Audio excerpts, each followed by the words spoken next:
Okay, I wanted to make a follow-up video that deals with different types of collisions and how that relates to conservation of momentum, conservation of energy, and then take a look at a couple of example problems.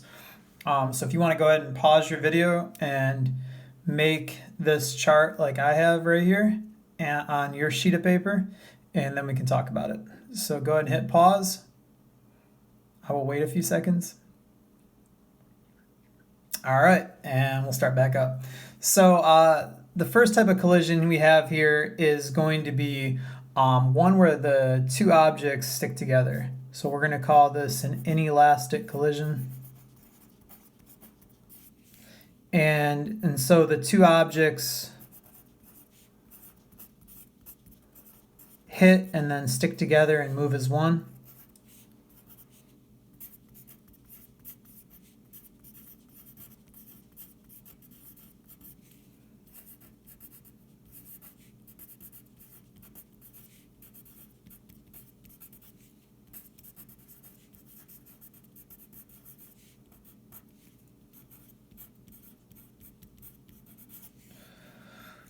All right, and we're going to call this a perfectly inelastic collision. When this happens, our conserved quantities are momentum, always, in any collision, assuming you define the system correctly. But energy is not conserved. And the reason for that is we lose energy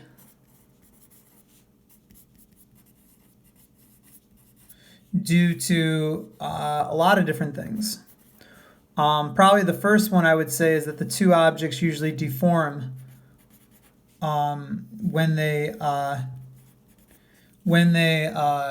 collide and hit together. So there's some kind of deformation. After impact.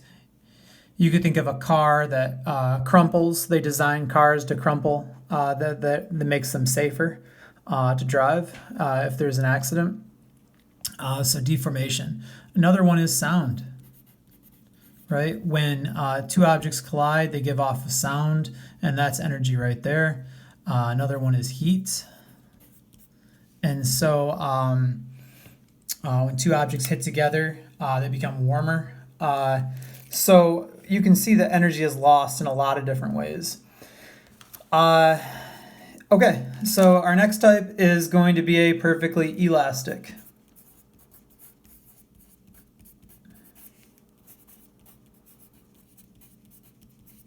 Now in a perfectly elastic collision, the two objects bounce off of each other.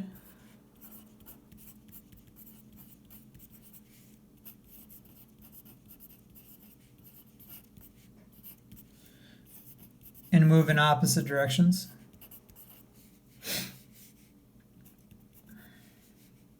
Well, they don't have to move in opposite directions. I'll just say the two objects bounce off of each other. Or we can say, and do not stick together. That is true.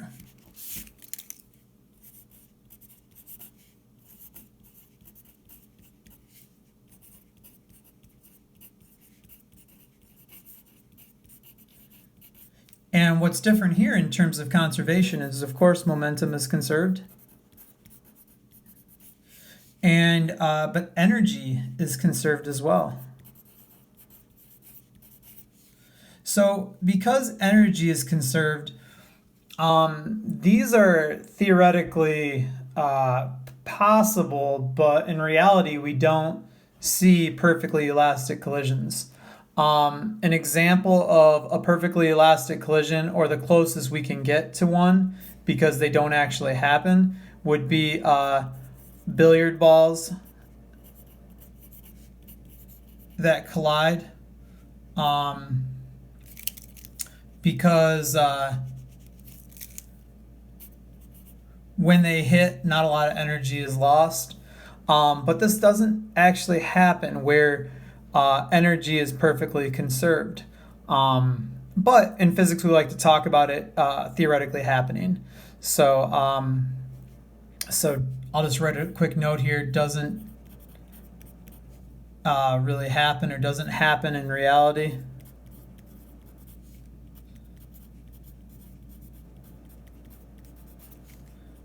But theoretically, we like to talk about it. So why is this? We can say that when energy is conserved, that the Ke, or the kinetic energy, I guess I can go ahead and write kinetic energy out, before and after the collision is the same. Whereas up here, in a perfectly inelastic collision, we would say that Ke initial is going to be greater than Ke final, because that energy is lost as sound, is lost as heat, or deformation is lost to the environment. Whereas here, we can say that Ke initial is equal to Ke final. Okay. So what happens in reality if perfectly elastic collisions don't actually happen? An example of a perfectly elastic collision would be if I took a tennis ball, bounced it off the ground, or dropped it, right? Let it hit the ground, come back up to my hand, and if I dropped it and I didn't move my hand and it came up to the exact same height. That really doesn't happen, right? Instead, the tennis ball would come up to a smaller height. So what I'm trying to say is if I took this tennis ball, dropped it, right? So its initial velocity was equal to 0.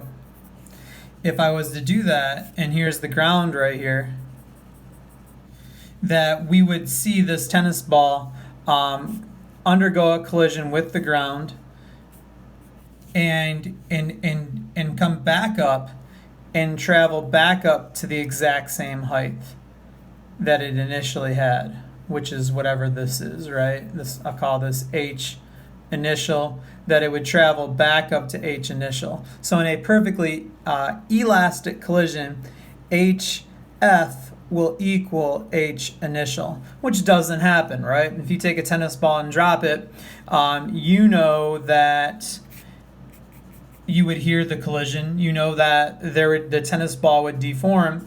You know that you would lose energy. So what would happen is this tennis ball would bounce back up to a final height, right? Maybe like this, right? And the tennis ball would only get to right there. So that's what we would expect to happen. Okay, so that just gives you an idea of why a perfectly elastic collision wouldn't happen. Now, you might say, well, this is perfectly elastic. This down here is not perfectly inelastic because the two objects didn't stick together, and it's not perfectly elastic because we definitely lost some energy. So this is some kind of in-between collision. And that's kind of what I call this here. I say that there's a third type, which is some kind of in-between collision. I think the textbook refers to this as being this as being elastic, this as being perfectly elastic, and this is being inelastic.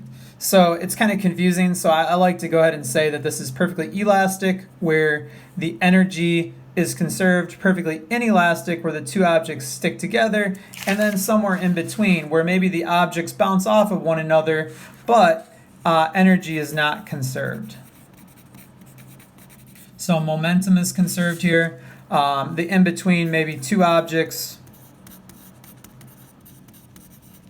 bounce off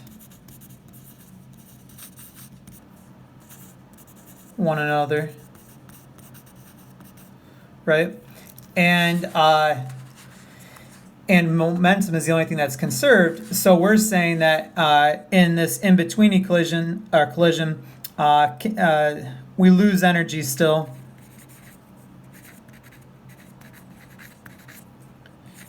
Due to the same thing as before, due to deformation, due to sound, and due to heat. So we lose that energy to the environment. Now, if you were paying attention when I talked about systems, you might say, well, if you make your system large enough, you never lose energy, right? The energy is conserved in the universe. But we're assuming that the energy or the system is just the two objects involved in the collision, and so we're losing that energy to the environment, and that's why energy is lost there. So, or that's why we say it is. So in this last one, KEI is greater than KEF.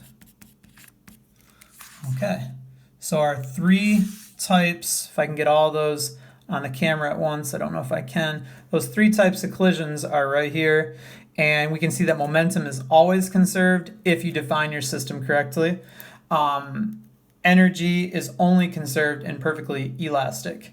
But it all comes down to systems. I know that's an idea that I talked a little bit about in class, but not a ton about. And we saw that with work and energy, and it actually shows up with momentum as well, because we can actually write physics problems where momentum is not conserved in a collision because we define our system incorrectly. So how you define your system, if it's both objects or one object, determines a lot of this conservation when you undergo a collision. Okay, so let's do a couple example problems and then we'll call it good. The first one, and I may put this on Schoology, I may not, I may just post the video. So the first one's going to be from practice F here. And in practice F, it says a 0.25 kilogram arrow with a velocity of 12 meters per second to the west strikes and pierces the center of a 6.8 kilogram target. What is the final velocity of the combined mass? And what is the decrease in kinetic energy during the collision? All right, so just like before, we can go ahead and draw a before and after. So our before is going to be some kind of target. Let's see if I can draw this, something like that, right? Maybe set up. And this arrow, which is traveling to the west,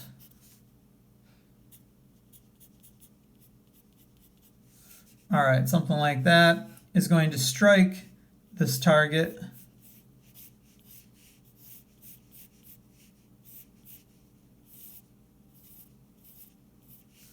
And try and make it look a little bit better. And we know that the mass of the arrow is 0.25 kg.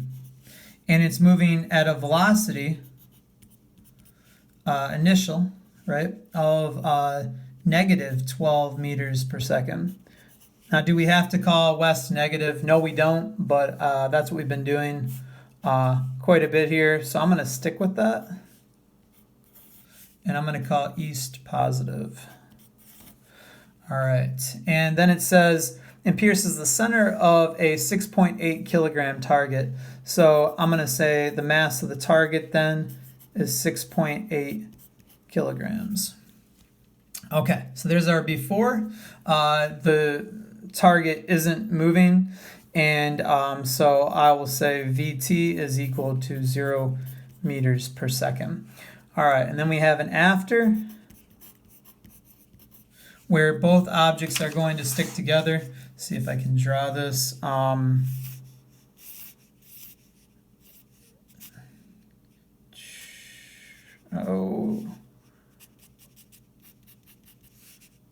Something like that.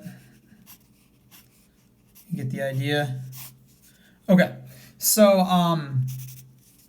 in my after, this is really just one object. What type of collision is this where the two objects stick together? See if you remember. Is it perfectly elastic, perfectly inelastic, or somewhere in between? All right. right? Think about it for a second. Perfectly elastic, perfectly inelastic, or somewhere in between. You should have said perfectly inelastic because the objects are now pretty much considered one object because they're going to travel with the same velocity. And so therefore, what is the final velocity of these two objects combined is what we want to know. And we expect that it's probably going to be moving to the west, but maybe not at 12 meters per second, right? Because now the arrow has its own mass plus the 6.8. So maybe it's moving to the west, but at a smaller velocity. And we want to know what that is. All right, so we're going to go ahead and calculate that just like we did before. So PI equals PF. And in here, we have two objects to begin with. So we'll start with the target first. The mass of the target, which is 6.8 kilograms, times its initial velocity, which is 0. And we're going to add that to the mass of the arrow, which is 0.25 kilograms, times its initial velocity, which is that negative 12. And of course, I'm running out of room here. So that's my initial side, and I'm going to set it equal to my final side. My final, I have the mass of the arrow, which is, or the mass of the target, which is 6.8 kilograms, plus the mass of the arrow, which is 0.25 kilograms, and I'm going to times that by some final velocity. All right, so we can see that we have one object with these combined masses moving with some final velocity. So let's go ahead and do some math here and make this a little simpler. This is obviously just going to be 0. That I'll probably need my calculator for. That I might not. Let's go ahead and multiply that 2.5.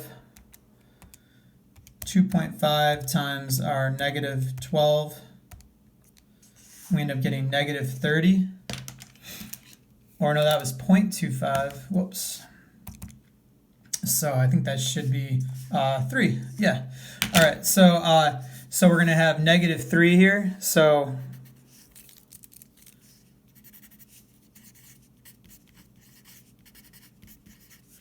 and we're going to set that equal to what is this? 7.05.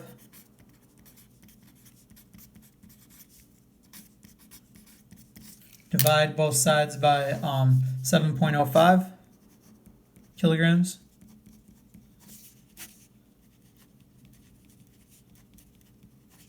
Cancel those kilograms. Cancel those. 3 divided by, or negative 3 divided by 7.05. It gives us about negative 0.43 meters per second.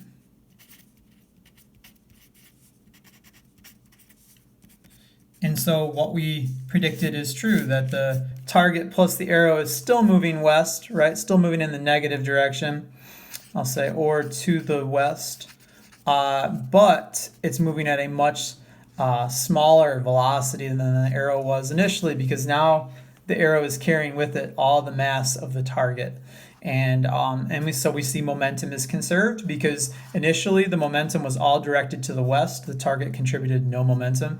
And finally, the momentum is all directed to the west still, and those momentums are equal. So this negative 3, right, because 0.25 or a quarter of 12 is 3. So this negative 3 before is equal to the negative 3 after. So I bet if we took that 7.05 and multiplied it by 0.43,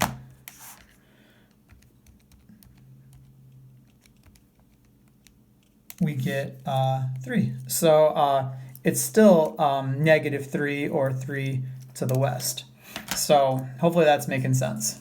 All right, but how is this problem different? Well, now they ask us in part B, they say, what is the decrease in kinetic energy during the collision?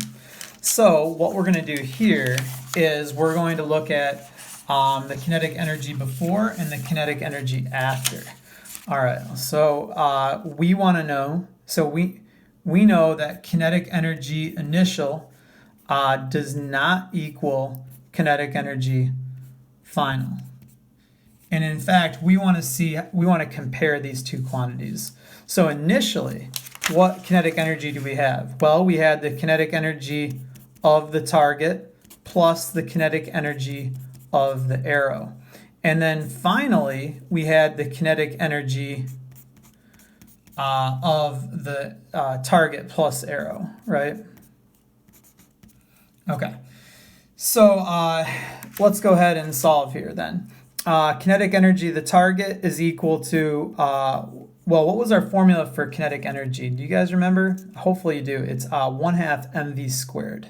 And so we're going to go ahead and apply that here. So we're going to say 1/2 the mass of the target times the velocity of the target squared plus 1/2 the mass of the arrow times the velocity of the arrow squared.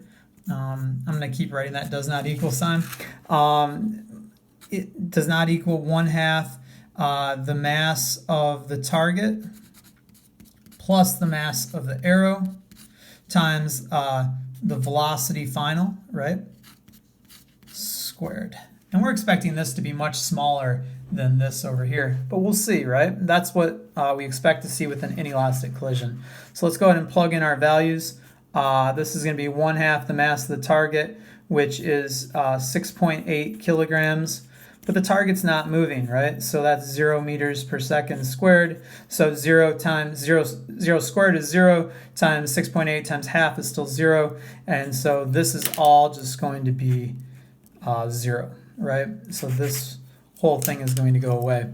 Right here we have 1/2 the mass of the arrow, which is that 0.25 kilograms times the velocity of the arrow, which initially I think was the negative 12 meters per second. Negative sign is going to go away because we're going to square it.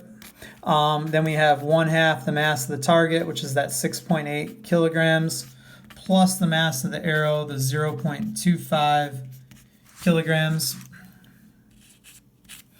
And then the velocity final is that negative 0.43 meters per second squared. So negative 0.43. All right. And so we're only squaring that. Okay, so let's look back over here then. We have half of 0.25, which I think is 0.125 kilograms. Squaring that negative 12 is going to give us 144 meters squared per second squared. But we should remember, right, if we multiply all this together, we're not going to get kilograms meters squared per second squared. We're going to get joules, right?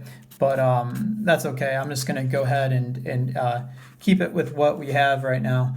I'll change it to joules in a second. 6.8 times the 0.25. This is 1/2 of, that was our 7.05 from before.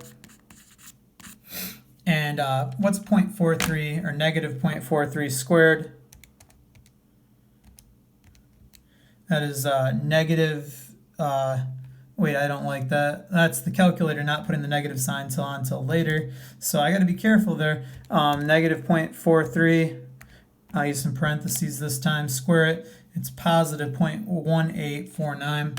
So we're saying that this is going to be 0.1849 meters squared per second squared.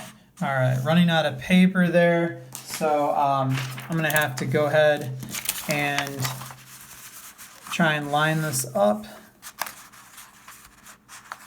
Let's see if that works.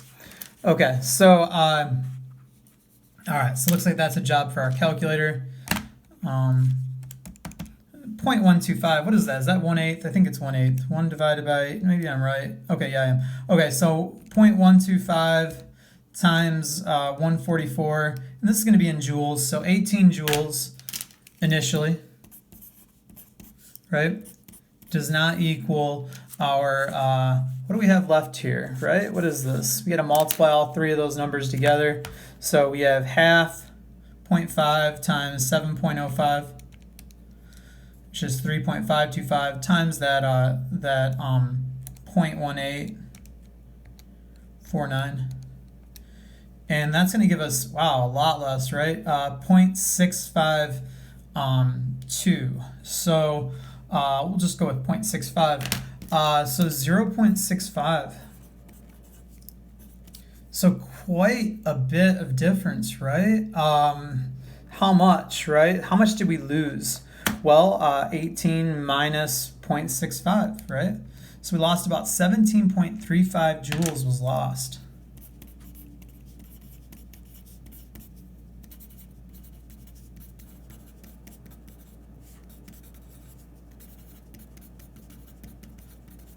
Okay.